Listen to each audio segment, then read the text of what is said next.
Have you ever had one of those days where it feels like, man, the Lord himself seems to be against me? Things don't seem to be working out. You feel kind of like Bruce Almighty in the movie where he goes, "Smite me, O mighty smiter." You have those moments where it just doesn't seem to be working out. You're going, okay, listen, if you're gonna do this, let's just go. Okay, you might as well just rip it all off. Let's just make it happen. Okay, be aware this happens in the Gospels. It's kind of a rarity to see this. And if you're new to Christianity, be mindful. This is a feeling we all have at one point in time in our faith. So you're not alone. You're not isolated in that. We've all been there. I'm in Matthew 15. I'm going to start at verse 21. And Jesus went away from there and withdrew to the district of Tyre and Sidon. And behold, a Canaanite woman from that region came out and was crying, "Have mercy on me, O Lord, Son of David. My daughter is severely oppressed by a demon." But he did not answer her a word. And his disciples came and begged him, saying, "Send her away, for she's crying out after us." He answered, "I was sent only to the sheep of the house of Israel." But she came and knelt before him, saying, "Lord, help me." And he answered, "It is not right to take the children's bread and throw it to the dogs." She said, "Yes, Lord, yet even the dogs eat the crumbs that fall from their master's table." Then Jesus answered her, "Woman, great is your faith. Be it done for you as you desire." And her daughter was healed instantly. This whole dialogue goes against everything we typically see about Jesus. Typically, Jesus is in a lineup of people. People are going, "Lord, have faith. I've got faith. I need help. You're the Son of David. Help me out. Please take care of me," right?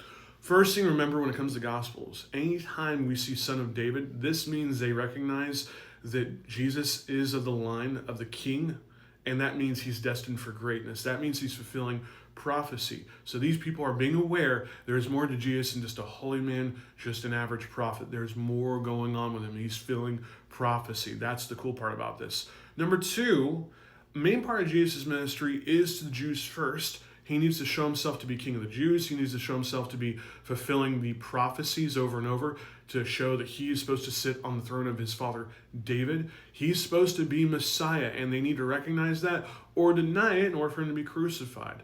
But a part of that ministry, a tiny subpart of that, is going to be the Gentile ministry side of it. It's going to get revealed slowly and slowly, because the ultimate unfolding of that gospel after it's all said and done, and this goes back to the Abrahamic covenant, is that all of mankind is supposed to be saved, not just the Jews. Salvation was meant for everyone. This is why Paul says this in Romans.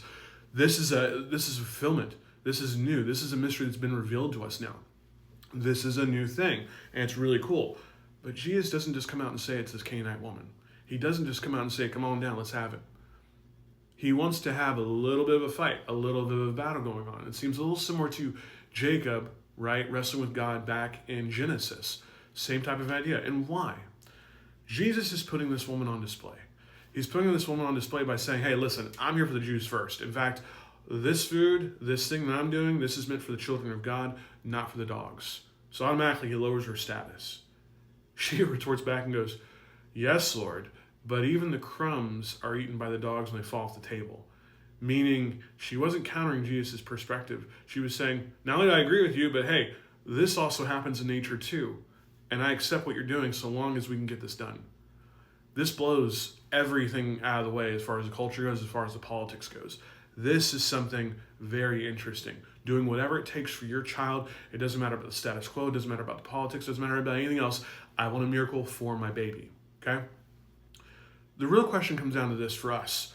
Do we accept the reality that we see before us? Do we accept the view of this world that we have before us? Or are we willing to go to the throne room of God, pray, and go, "Lord, this doesn't make sense. None of this makes sense, but you're a good God. You're a righteous God. So I'm going to pray this through and trust that you're going to make things happen. It may not work out the way I want it to, but you can answer big prayers and do awesome things."